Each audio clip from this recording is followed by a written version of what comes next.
नमस्कार, आप देख रहे हैं दूरदर्शन किसान। खेती, किसानी और ग्रामीण भारत से जुड़ी नवीनतम जानकारियों के साथ इस खास कार्यक्रम आत्मनिर्भर भारत में आपका स्वागत है। मैं हूं अंजू सिंह।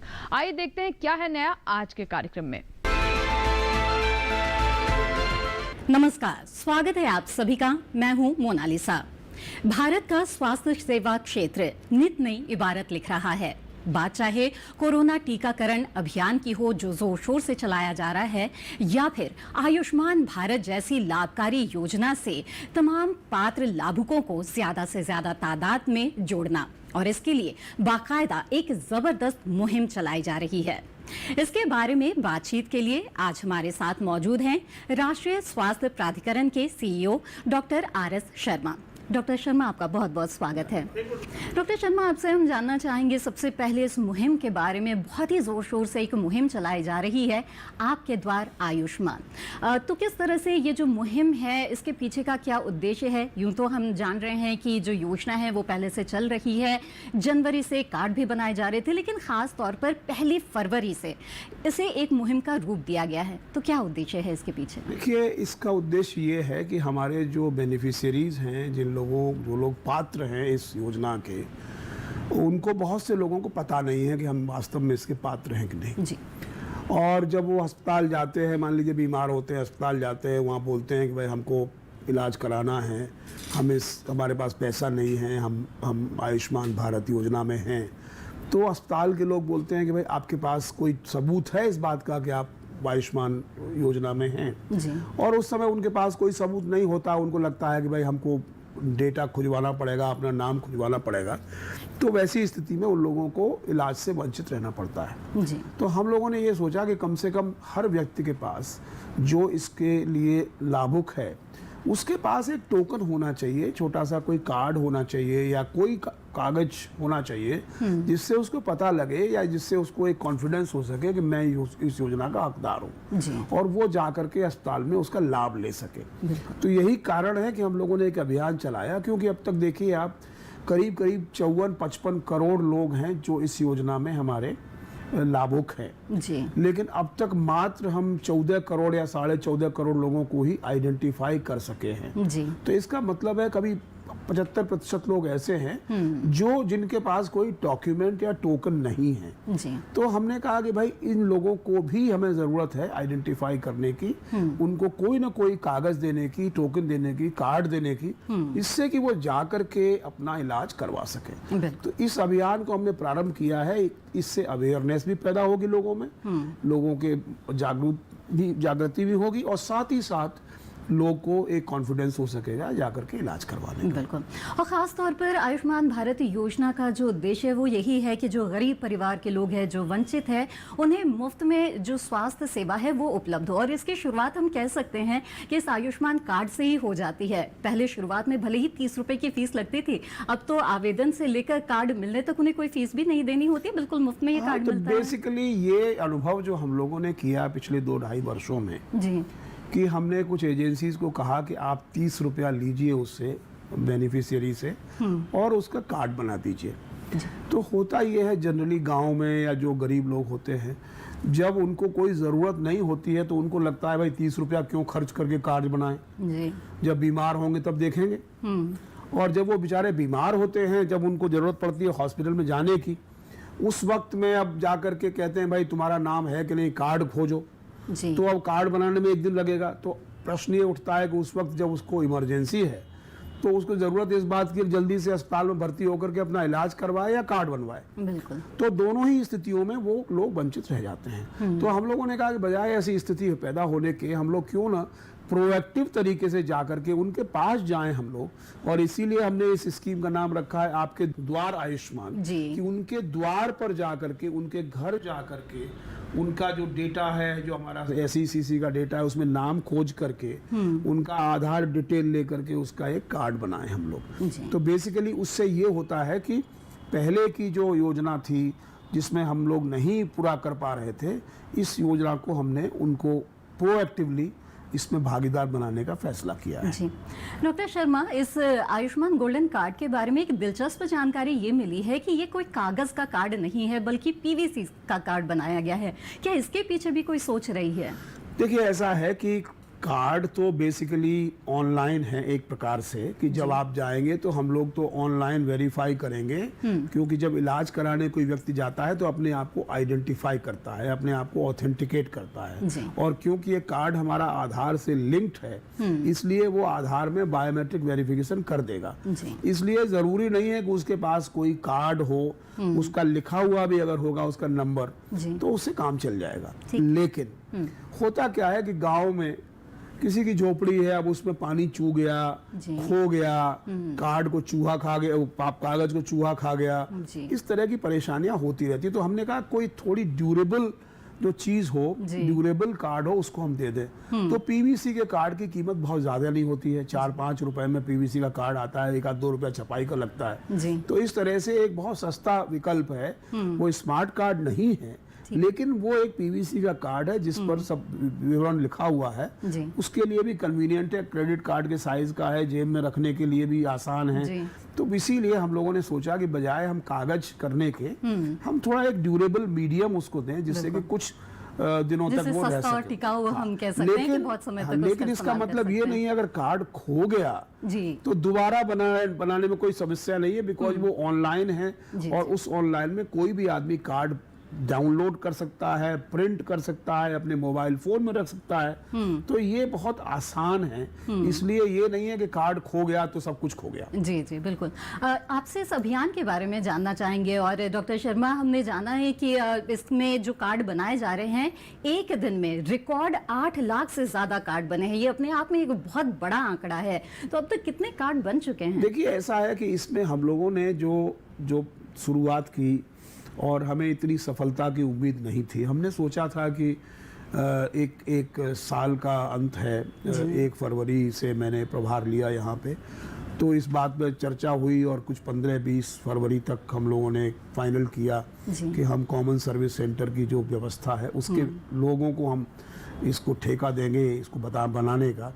और हमने तय की रेट 20 रुपए प्रति कार्ड की, क्योंकि उस 20 रुपए में लोगों का वेरिफिकेशन करना, फिर उनका आइडेंटिफिकेशन करना, फिर उसका नाम खोजना और उसके बाद कार्ड बनाना, फिर छपवाना, ये सब चीज़ें शामिल हैं। तो 20 रुपया एक मिनिमम रेट हमने तय किया।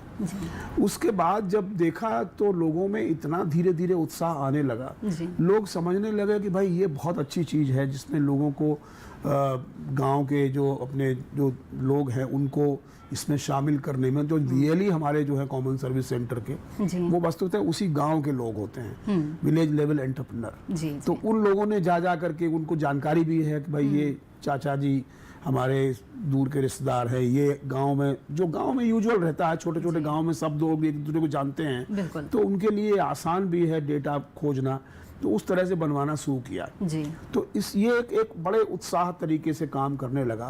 और अब हमारी योजना है कि हम इसमें पंचायती राज इंस्टीट्यूशंस जो हैं, गांव के जो मुखिया हैं, प्रधान हैं और जो ग्राम पंचायत है, उसको भी हम इन्वॉल्व करेंगे, क्योंकि हमारा उद्देश्य ये है कि सारे के सारे बेनिफिशियरी, अगर हमारे 54 करोड़ बेनिफिशियरीज हैं तो उसमें कम से कम 50 करोड़ बेनिफिशियरीज को हम जरूर आइडेंटिफाई करें, क्योंकि तभी सार्थक बन सकेगा जो हमारे प्रधानमंत्री का सपना है कि प्रत्येक गरीब आदमी को हम इस प्रकार से हेल्थ फैसिलिटीज मुहैया करें। और आप जानते हैं गरीब के लिए सबसे बड़ी जो कैटेस्ट्रॉफी होती है उसके जीवन में, वो यही होती है कि कोई बहुत सीरियस बीमार हो जाए, उसके पास इतनी पूंजी नहीं होती कि उस बीमारी का इलाज करवा सके, उस इलाज करवाने में वो आदमी कर्जदार हो जाता है, और जब कर्जदार हो जाता है तो फिर उसके बाद उसको चुकाना बड़ा मुश्किल पड़ता है। तो ये जो कैटेस्ट्रॉफी की समस्या है, आउट ऑफ पॉकेट एक्सपेंडिचर जिसको बोलते हैं, उसको हमें खत्म करना है किसी तरह से। बिल्कुल, इसी नेक इरादे से इस मुहिम को चलाया जा रहा है। और किस तरह से ये जो आयुष्मान गोल्डन कार्ड है उसकी बनने की प्रक्रिया है और जो लोग हैं, लाभुक हैं, वो किस तरह से इसका लाभ ले सकते हैं, इसके बारे में भी बातचीत हम जारी रखेंगे। लेकिन फिलहाल वक्त है एक छोटे से ब्रेक का। हम जल्द हाजिर होंगे, आप बने रहें हमारे साथ।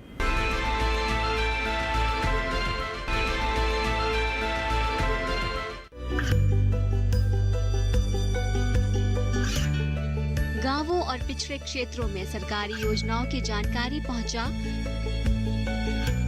देश में कौशल और क्षमता विकास कर ग्रामीणों को सामाजिक बदलाव और विकास से जोड़ने की दूरदर्शन किसान की पहल चौपाल चर्चा देखें सोमवार से शुक्रवार सुबह 9 बजे।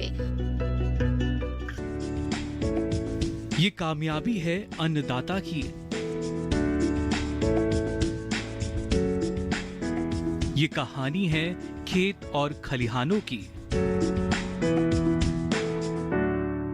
कैसे करें अपने पशुओं की देखभाल, जानिए गांव-गांव के किसानों का हाल।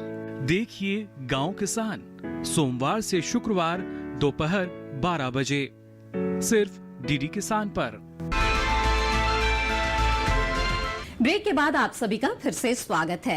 आज हम बातचीत कर रहे हैं आयुष्मान भारत योजना के बारे में और इस योजना से जुड़ी हुई एक बहुत ही महत्वपूर्ण पहल है, एक मुहिम है जो पूरे देश में चलाई जा रही है, वो है आपके द्वार आयुष्मान। इसके बारे में बातचीत को आगे बढ़ाते हैं। Doctor R S. शर्मा हमारे साथ मौजूद है। डॉक्टर शर्मा, ये जो अभियान है आपके द्वार आयुष्मान 1 फरवरी 2021 को बिहार से शुरू हुई थी, लेकिन अब तक कई राज्य जो हैं इसके अंतर्गत आ चुके हैं और हमें जो जानकारी मिली है उसके अनुसार कई छोटे राज्य हैं जहां पर ये बहुत तेज गति से चल रही है। छत्तीसगढ़ का नाम इसमें बहुत ही ऊपर आ रहा है। तो जानना चाहेंगे कि किन किन राज्यों में बहुत अच्छे परिणाम आए हैं और जिन राज्यों में अब तक उतने कार्ड नहीं बन पाए हैं वहां पर और इस अभियान को तेजी देने के लिए क्या कोशिशें की जा रही हैं? मैं कोई राज्यों की तुलना नहीं करना चाहता। राज्यों की स्थितियां अलग अलग हैं और कई कुछ राज्यों में चुनाव भी हो रहे हैं, तो इनका तुलना करना उचित नहीं रहेगा। लेकिन मैं ये कहूँगा कि जो हमारे राज्य हैं, हमने बिहार से शुरुआत की थी इसकी। बिहार ने इनफैक्ट खुद ही शुरुआत इस कार्यक्रम की थी जी। और उनके ही एक प्रकार से उनकी प्रेरणा से हम लोगों ने दूसरे राज्यों में भी इसको शुरू किया। छत्तीसगढ़ ने बहुत बढ़ चढ़ कर इसमें हिस्सा लिया और ज़्यादातर कार्ड, काफ़ी बड़े बड़े कार्ड, 4 लाख या 5 लाख कार्ड बनाए उन्होंने एक दिन में। अच्छा। 8 लाख कार्ड बनने का एक प्रकार से रिकॉर्ड हमारा बना। तो बहुत अच्छे परिणाम इसके आए हैं और जहां हमने सोचा था कि 1 करोड़ कार्ड हम बना पाएंगे, अभी तक हमको लगता है 1.5 करोड़ से ज़्यादा कार्ड हमारे बन चुके हैं जी। और यही रफ्तार हम जारी रखेंगे अगले वित्तीय वर्ष में भी जी। और हम प्रयास करेंगे कि हम सारे बेनिफिशियरीज को इसमें शामिल कर सकें, ला सकें। बिल्कुल। और जैसा मैंने कहा, पंचायती राज इंस्टीट्यूशंस को हम जब इन्वॉल्व करेंगे तो ज़रूर गांव के क्षेत्र में, क्योंकि गांव में लोग क्योंकि पार्ट SECC डेटाबेस में इन लोगों के नाम हैं। अच्छा। उन्हीं लोगों को आइडेंटिफाई करना है कि कौन व्यक्ति है। इसमें समस्या थोड़ी सी है कि 2011 का जो SECC डेटाबेस है जी। अब 10 वर्ष हो गए। 10 वर्ष में क्या हुआ कि लोग बाहर चले गए, कुछ माइग्रेशन हो गया, अर्बन एरिया में भी कुछ लोग माइग्रेट हो गए, तो वैसी स्थिति में बहुत ज़्यादा लोग नहीं मिलते हैं उस डेटाबेस से। लेकिन फिर भी जितने लोग मिलते हैं उतने लोगों को खोज करके हम उनका कार्ड बनाएंगे। बिल्कुल। इससे ही जुड़ा मेरा अगला सवाल है, क्या ऐसे में जो पात्रता है उसका जो सत्यापन है, पात्रों का सत्यापन करना, वो एक चुनौती बनता जा रहा है? और पात्रता की बात आ रही है, मैं चाहूंगी कि हमारे दर्शक भी जाने कि आयुष्मान भारत योजना के जो पात्र हैं वो होते कौन हैं? देखिए, आयुष्मान भारत के जो पात्र हैं वो जो सोशियो इकोनॉमिक सेंसस हुआ था 2011 में जी। उसमें कुछ मापदंड निर्धारित किए गए थे।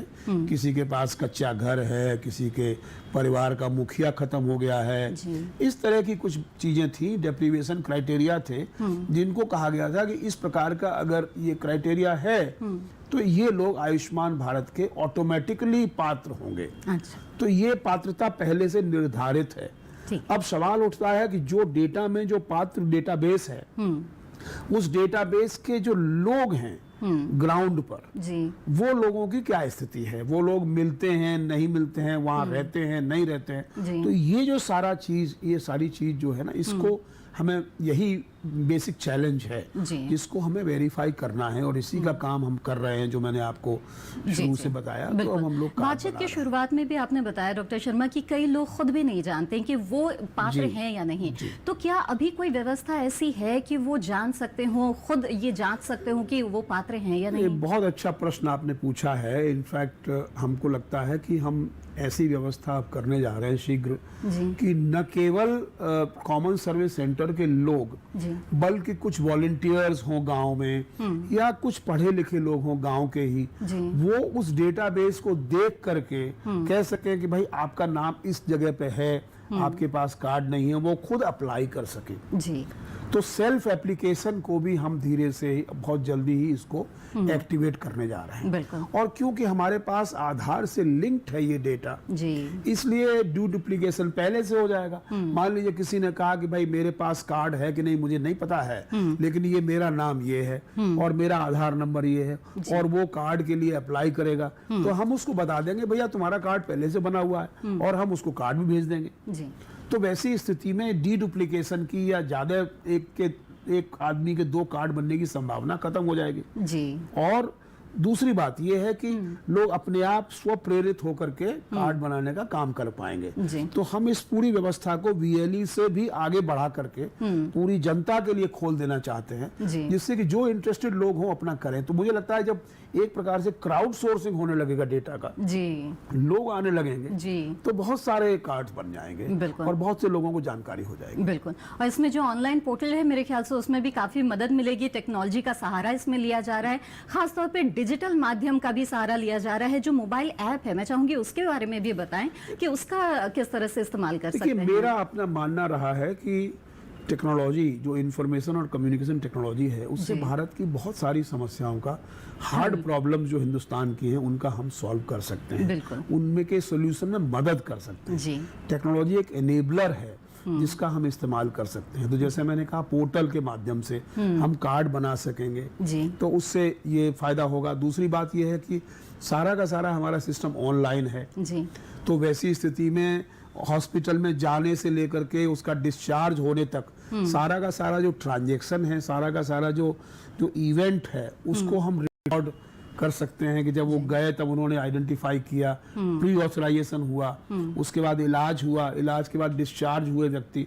तो ये सारी चीजें जो है रिकॉर्ड होकर के हम उसके बाद उनका जो क्लेम है उस क्लेम को जल्दी से सेटल हो सके, चाहे वो बीमा कंपनी के माध्यम से हो, चाहे वो स्टेट के ट्रस्ट के माध्यम से हो। तो ये दोनों चीजें, सारी चीजें हमें सुनिश्चित करनी होंगी। एक तरफ जहां हम बेनिफिशियरीज को अवेयर करके उनकी संख्या बढ़ाना चाहते हैं, जी।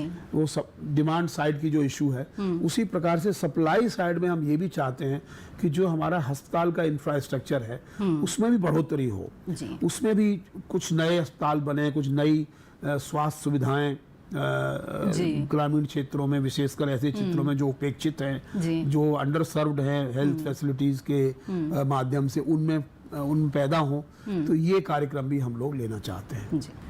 और ये अभियान जो छेड़ा गया है वो जिस योजना के तहत छेड़ा गया है, यानी कि आयुष्मान भारत प्रधानमंत्री जन आरोग्य योजना, इसके बारे में भी हम जानेंगे आगे। लेकिन यहाँ पर उससे पहले रुकते हैं एक छोटे से ब्रेक के लिए। आप बने रहें हमारे साथ।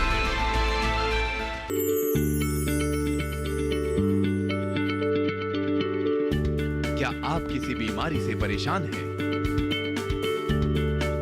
चाहते हैं डॉक्टर की सलाह? तो हम हैं आपके साथ, बताएंगे आपको जीने की राह। समस्याएं आपकी, समाधान देश के मशहूर विशेषज्ञों के। घर बैठे बात करें देश के जाने माने डॉक्टरों से। हमारे लाइव प्रोग्राम स्वस्थ किसान में हर शनिवार शाम 6 बजे से 7 बजे तक। खुशहाल होंगे खेत, पशु रहेंगे स्वस्थ, सरकारी स्कीम का होगा लाभ, जब एक्सपर्ट्स का मिलेगा साथ, आपके सवाल विशेषज्ञों के जवाब, सिर्फ एक फोन कॉल की दूरी पर।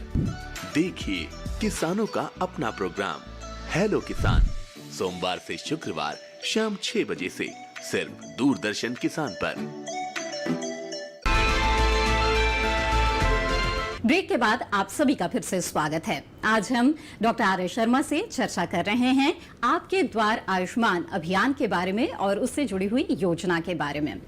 आपके द्वार आयुष्मान जो योजना है उसके बारे में जानना चाहेंगे आपसे कि 2 महीने उसके हो चुके हैं, तो ऐसे में इन 2 महीनों की जो उपलब्धियां हैं उसे आप किस तरह से देखते हैं? देखिए, 2 महीना नहीं, विशेषकर ऐसा नहीं है। आयुष्मान आपके द्वार या आयुष्मान के कार्ड बनाने की प्रक्रिया पहले से चल रही है। जी। हम लोगों ने इसमें त्वरित गति देने का प्रयास किया है पिछले 1-1.5 महीने से, तो उसमें काफी अच्छे परिणाम मिले हैं और मुझे लगता है कि इस गति को हमें जारी रखना है। जी। ये जो कार्यक्रम चल रहा है उसमें 10 करोड़वां कार्ड आया है और वो मिस्टर इरफान अली हैं बिहार के, तो उनको मिला है। तो उसी प्रकार से हम लोग, एक बड़ा माइलस्टोन है हमारे लिए जी, ये। बिल्कुल। और हम उसके बाद फिर और जो 11वां करोड़ भी आएगा, 12वां करोड़ भी आएगा, तो इस तरह हम लोग करेंगे। और मैं ये कहना चाहूँगा कि हमारे सारे लोग, हमारे नेशनल हेल्थ अथॉरिटी के यहाँ पे जो लोग हैं काफ़ी उत्साहित हैं, और राज्यों के साथ भी हम लोग वीडियो कॉन्फ्रेंसिंग करते रहते हैं, उनको भी उत्साहित करते रहते हैं कि जल्दी से बनाएं आप कार्ड, क्योंकि वहाँ पर देखिए ये स्कीम है जी, और इसमें कोई वो नहीं है, हम लोगों को इस बात की चिंता नहीं है कि कम करें, हम चाहते हैं ज़्यादा से ज़्यादा कवरेज करें। जी, तो ज़्यादा से ज़्यादा कवरेज के लिए ज़रूरी है कि हम आइडेंटिफाई करें लोगों को, जी, और ये आइडेंटिफिकेशन जितना जल्दी होगा सबके हित में होगा। बिल्कुल। तो यही हम लोग, तो ऐसे में अब तक की आपकी बातों से जो अनुमान लगाया जा रहा है वो ये है कि अब तक आपने जितना भी लक्ष्य रखा है उससे बेहतर ही प्रदर्शन किया है। तो ऐसे में अब आगे के लिए और क्या लक्ष्य आपने तय किया है और किस तरह के रोड मैप पर आप लोग काम कर रहे हैं? देखिए मेरा ये मानना है कि ये 10 करोड़ का जो आंकड़ा है जी, उस आंकड़े को हम 20 करोड़ हम ले जाएंगे इस अगले वित्तीय वर्ष में। अच्छा, इतना हम कम से कम करेंगे जिससे कि एक अच्छी प्रतिशत हमारे लोगों की, एलिजिबल लोगों की हो सके। जी, इसमें थोड़ी आसानी भी होगी, क्योंकि जिस परिवार में एक व्यक्ति का कार्ड बन गया है तो उसमें हम ये मानते हैं कि एक अवेयरनेस पैदा हो गई है। उसमें अगर बाकी लोग हैं उनके लिए भी कार्ड की जरूरत पड़ेगी, वो लोग चाहेंगे तो उनके लिए भी हम लोग बनाएंगे, क्योंकि ये परिवार के साथ साथ प्रत्येक व्यक्ति की भी एलिजिबिलिटी है। जी, ये नहीं है कि मेरा परिवार में कोई जा सकता है, लेकिन परिवार में कौन कौन है ये भी परिभाषित करना आवश्यक है, और इसके लिए इंडिविजुअल लोगों को कार्ड मिलता है। 5 लाख रुपए की निर्धारित जो अपर लिमिट है, सीमा है, जी, उस अधिसीमा के अंतर्गत आपको इलाज अगर करवाना है तो इसका रीइंबर्समेंट सरकार करती है। जी, तो इसलिए ज़रूरी है कि सबका हम कार्ड बनाएं, और मेरा अपना, हम लोगों का ये लक्ष्य है कि हम अगले वित्तीय वर्ष के अंत तक करीब 20 करोड़ कार्ड हम बना सकेंगे। बिल्कुल। और ये जो मुहिम चलाई जा रही है, उद्देश्य यही है कि जो आयुष्मान भारत प्रधानमंत्री जन आरोग्य योजना है उससे तमाम लोगों को जोड़ा जाए।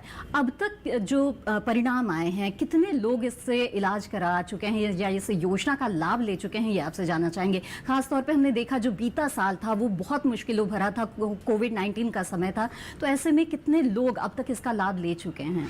देखिए ये बात सही है कि पिछले 1 वर्ष में बड़ी परेशानी आई जी, और लोग, लॉकडाउन हुआ उसकी वजह से बाहर नहीं निकले, और साथ साथ लोग जब बीमार होते भी थे उसमें भी अगर अस्पताल उनका इलाज नहीं करेगा तो बेचारे कहाँ इलाज कराएंगे। जी, और क्योंकि डॉक्टर्स की भी, मतलब अस्पताल भी पूरी कैपेसिटी से काम नहीं कर रहे थे, साथ साथ जो टेस्टिंग है या बाकी सब, कोरोना के बहुत सारे हमारे सरकारी अस्पतालों में कोरोना वार्ड्स बन गए, जी, तो उनको एक प्रकार से कोरोना के अस्पतालों में तब्दील कर दिया गया था। तो बहुत सारी स्लो डाउन इसमें जो नॉर्मल जो बीमारियां हैं उनके इलाज में हुई। तो ये बात सही है, लेकिन फिर भी हम लोगों ने करीब 2.25 करोड़ के आसपास हम लोगों के इलाज अब तक हो चुके हैं, लोग इसका लाभ ले चुके हैं। जी, और धीरे धीरे अब चीज़ बदल रही है फिर दोबारा, और जैसा कि आप जानते हैं कि वैक्सीनेशन भी पूरे जोर शोर से हिंदुस्तान में चल रहा है। हम लोग करीब 30 लाख 32 लाख का फिगर प्रतिदिन धीरे धीरे बढ़ा रहे हैं। जी, तो उससे भी हमको लगता है कि काफ़ी, और अब सरकार ने निर्णय लिया है कि 45 वर्ष से जो ऊपर के सभी एडल्ट्स हैं उनको हम टीका के लिए आगे बढ़ाएंगे, तो उस स्थिति में भी काफ़ी नंबर्स बढ़ेंगे। तो हमको लगता है कि जब ये चीज़ें होंगी तो ऑब्वियसली जो हमारा जो इन्फेक्शन है उसको स्प्रेड होने में मदद मिलेगी, स्प्रेड को काटने में, रोकथाम में मदद मिलेगी, और उसके बाद हम लोग इस योजना को भी आगे एक्सेलरेट कर सकें। बिल्कुल। कोरोना के समय में हमने कई चीज़ों का अनुभव किया है, उसमें स्वास्थ्य के क्षेत्र में खासतौर पे जो बुनियादी ढांचा इंफ्रास्ट्रक्चर है उसको और बेहतर और मजबूत बनाने की ज़रूरत को हमने समझा है। जो राष्ट्रीय स्वास्थ्य प्राधिकरण है, मैं जानना चाहूँगी आपसे कि इस दिशा में किस तरह की कोशिशें, किस तरह के प्रयास आगे तेज़ और होंगे? देखिए हमारा ये मानना है कि स्वास्थ्य एक बहुत ही मूलभूत सुविधा है। जी, बिल्कुल। और किसी प्रकार से हम, जो हमारे प्रधानमंत्री जी का मूल मंत्र है कि किस प्रकार से स्वस्थ भारत बने, किस प्रकार से हम जो है वेलनेस सेंटर्स की जो उनकी परिकल्पना है कि बीमारी ही नहीं बल्कि स्वस्थ होना उससे भी आगे बढ़कर जो उन्होंने दिया है जी। तो इस तरह से हमें बहुत इस दिशा में काम करना है, इसमें कोई शक नहीं है। जैसा आपने देखा होगा इस बजट में भी काफ़ी बेहतरी, काफ़ी ज़्यादा बजट दिया गया है स्वास्थ्य सुविधाओं के लिए, तो सरकार की भी बहुत महत्वपूर्ण प्राथमिकता है ये जी। और इसमें जो एक चीज़ ज़रूरी है वो ये है कि हमारी जो स्वास्थ्य की इंफ्रास्ट्रक्चर है जी। जो सुविधाएं हैं उनमें हम बढ़ोतरी करें। जी। तो उसके लिए कुछ डिपार्टमेंट ऑफ इकोनॉमिक अफेयर्स ने एक व्यवस्था दी है कि हम वायबिलिटी गैप फंडिंग की एक योजना है उनकी। अच्छा। उसमें यह है कि ग्रामीण इलाकों में या जहां अंडर सर्व्ड इलाके हैं जी। उन इलाकों में अगर हम स्वास्थ्य बनाना मतलब कुछ अस्पताल बनाना चाहते हैं या स्वास्थ्य फैसिलिटी बनाना चाहते हैं जी। तो एक वायबिलिटी गैप फंडिंग, मान लीजिए वहाँ पर उतने लोग नहीं मिलेंगे, उतने मरीज नहीं मिलेंगे कि जिससे उनका वो जो इन्वेस्टमेंट है वो वायबल हो सके, जी। तो किस प्रकार से सरकार उसका गैप फंडिंग करके किस प्रकार से हम वहाँ पे वायबल बना के उसको व्यवस्था बना सकते हैं, इस तरह की योजना है। हमने वहाँ पे जो सेक्रेटरी साहब हैं डिपार्टमेंट ऑफ इकोनॉमिक अफेयर्स के, उनके साथ विमर्श किया है और हमने उनसे कहा है कि नेशनल हेल्थ अथॉरिटी इस मामले में पूरी एक्टिव रोल अदा करेगा और हम लोग प्रयास करेंगे जी। कि किस तरह से जहाँ जहाँ हमारे अंडर सर्व्ड एरियाज हैं जी। उनमें हम स्वास्थ्य सुविधाएं लगा सकें। बिल्कुल, तो आपकी ये तमाम कोशिशें रंग लाएगी ऐसी हम उम्मीद करते हैं। आपने बहुत अच्छी जानकारियां हमें दी है, आपका बहुत बहुत धन्यवाद डॉक्टर आपका शर्मा। बहुत धन्यवाद। तो आपने जाना कि किस तरह से सरकार की प्राथमिकताओं में है स्वास्थ्य सेवा क्षेत्र को और बेहतर और मजबूत बनाने के, और खास तौर पे जो ग्रामीण भारत है वहाँ के लोगों को जो स्वास्थ्य सेवाएं हैं वो मुहैया कराने की। अगर जो वंचित है, गरीब परिवार के लोग हैं, तो उन्हें किसी तरह से जो स्वास्थ्य सेवाएं हैं उनसे वंचित न रहना पड़े, इसकी पूरी कोशिश की जा रही है। और इसके लिए आपके द्वार आयुष्मान ये अभियान पूरे जोर शोर से चलाया जा रहा है। इसी के साथ मुझे दीजिए इजाजत, नमस्कार। इसी के साथ ही आत्मनिर्भर भारत में फिलहाल इतना ही। उम्मीद करते हैं कि आज के कार्यक्रम में जानकारियां हमने आप तक पहुंचाई हैं, हमारे दर्शक उनका जरूर लाभ उठाएंगे। दीजिए इजाजत, लेकिन आप बने रहें दूरदर्शन किसान के साथ। नमस्कार।